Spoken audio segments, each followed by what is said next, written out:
All right, so as you said, this is inspired by the Great American Teaching. If you've never done that before, basically it's when you go out to the schools and you talk to the kids about really anything that you want, but it's more about what you do. And for those of you that haven't met me, you know I kind of march to their own beat of my own drum and whatnot, so I see some heads nodding there. So, but what I want to do is you actually see a lot of similarities in some of the things that you've already heard. Those of you that know me, I'm very purpose-driven, and I live a pretty unique lifestyle, so I figured I'd not only introduce myself to those of you that haven't met me, but kind of give you a little insight on what I do outside of work.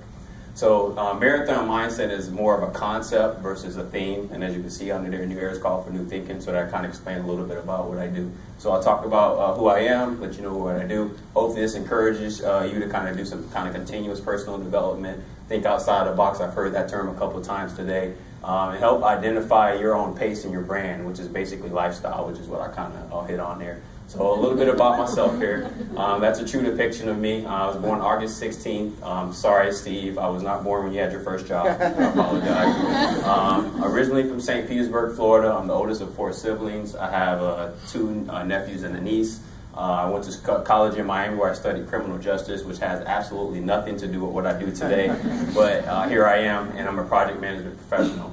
This is my hometown, St. Petersburg, Florida. For those of you that have never been, please visit it. I love it. Miss it. No, I'm not running for mayor, but it's where I go. So the reason why I picked the topic of marathon, because to me, life is a marathon. There's so many things that you have to go through. There's turns you have to go through, and I realize that there are certain core competencies that kind of apply to everything. There's training that you have to do. There's discipline.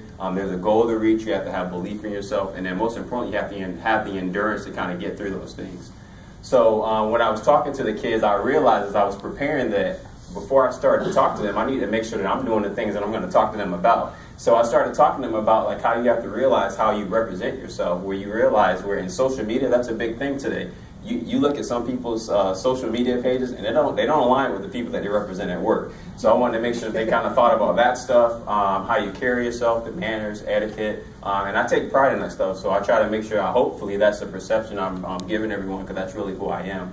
And there are a couple of things I just had them ask themselves: is what is the first thing that comes up when people think of you, when your name comes up? And then one of these simple things, and I think on that panel, I think they hit on this, where you have to identify, when are you the most productive? Are you a night owl or are you an early bird? I know who my early birds are. I see Candace in the morning, I see Brett in the morning, I see Michelle when I get in there like clockwork, and then I see other people that are strolling in at 9 o'clock where they need their coffee, and I'm already 2 and 3 hours into the day already. But this is kind of funny, but everyone kind of has to identify where your strong points are. So I kind of boiled them down, and these are things that I've picked up from my mentors, books I've read, and they kind of all boil down to this, to these items, and it's doing what's right, doing what you say you're going to do. I'm almost sure that anyone in here knows that if you ask me to do something, no matter how busy I am, I'll take time to do that. If I tell you I'm going to get back to you at 4 o'clock, I'll probably try to send you an email at 3:58 just so I feel better about it.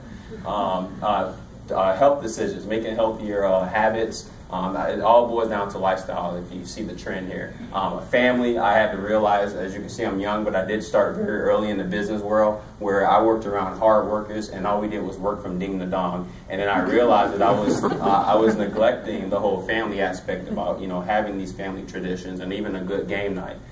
Finances, thankfully they taught me how to do that at an early age. And most importantly, I think we heard in the panel, is about your profession. Do what you like to do, and the things that you aren't good at doing, you need to work on those things as well. My thing, if you haven't picked up on it, is patience. I like things to be done right away. That's just how I am, but I realize over time that those are things that I have to work on. So this is my nephew, Jaden. As you can see, we're at America's favorite store, Walmart. I'm more of a Target guy, but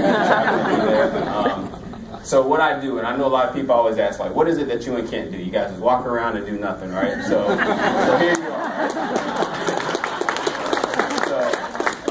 So what we do, what I do is I manage large IT and business projects, help with team building and management. Some of the things that you guys probably don't know outside of here is actually own a couple of businesses. So I have a barbershop in St. Petersburg, and I do New Era Thinking Group, which we do youth and adult outreach, business startups, and I do a little coaching and training as well. So what I realized when I was talking to the kids is that I needed to leave them with something. I know it's kind of hard to see that when I was talking to them, because we're very visual people nowadays, and it's basically out with the old, in with the new type of deal. And I realized I needed to leave the kids with something to remember what I talked to them about. So if you see, pretty much every day I have on one of these bands, and it's more, I realized as I was trying to inspire the kids, they were actually inspiring me to step my game up. So what I had to do was I basically got the bands to leave with the kids, and I realized this is something I need to abide by myself. So if you see one of those bands, that's what that means. So a few years back in I think it was a white elephant for a Christmas party, we all had these gifts that we had to give to each other. And one of the gifts that I got was, it was actually a plaque that says, "Happiness is found in the journey, not the destination."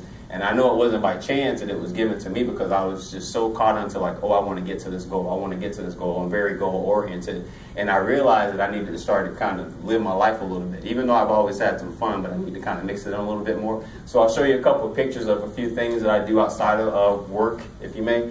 So this is a concert I went to. This is one of my favorite artists. His name is Drake, if you don't know who he is. That was one of the great things. Cruises that I've been on. That's Jamaica, Cayman Islands. I'm pretty sure many of you guys have been to many of these places. Colorado. And I just soaked in all these experiences. This is actually the first time I've ever seen snow. And this was last year. I'm a true Floridian, let me tell you. So I obviously had to take a picture, and I think I pulled off to the side. I don't think I was driving when I did this. The Kentucky Derby is a great experience. But what I realized that all these things boil down to what the core things are, which are goals. And then what I learned from my mentors is that there are three types of goals. There are your immediate goals, long-term goals, and then there's your kind of bucket list. And what I mean by the immediate goals is those are the quick things you can do. Make healthier decisions. If you say you want to save some money, look at your account today and look at it 30 days. How did you do? Those are quick measurable things that you can look at. Then you have your long-term goals. Where do you want to be in a career standpoint? Where would you like your kids to go to school? Things of that nature. And then the bucket list. This is the fun stuff to me. These are the easy things that anybody in this room right now can do right now. And these are the things where it can be as simple as you want to make sure that next weekend you and your family have a sit down together with everyone in attendance. I mean, this could be anything. Go on a cruise with your family. I mean, go camping. These are all these little things that I realize have helped me kind of live a very fun life, to be honest with you. Some of you guys know, you asked me on Monday, how was your weekend? It was great. I have a fantastic weekend every weekend, and that's just how it is. I make the best of it. So in closing, I just hope that this inspires you guys. I mean, vision is a big deal. I make it very clear that I have a clear vision of where I want and what I want to be in life. So I hope that you can do the same, whatever you're trying to reach. Focus, basically run your own race. You basically have to think just like the horses do with their blinders on. See your goal. Don't worry about what everyone else is doing. That's why I kind of am the way I am, is I don't worry about what Don's doing in his race car. I don't do that. I just kind of do what I need to do from there. And basically believe in yourself. And of course, just like anything, you have to finish. This is a 5K that I did. As you can see, the time wasn't that impressive, but I Googled it, Generation X, I Googled it, and that's average, so I'm okay. But thank you guys. Thank you for the time.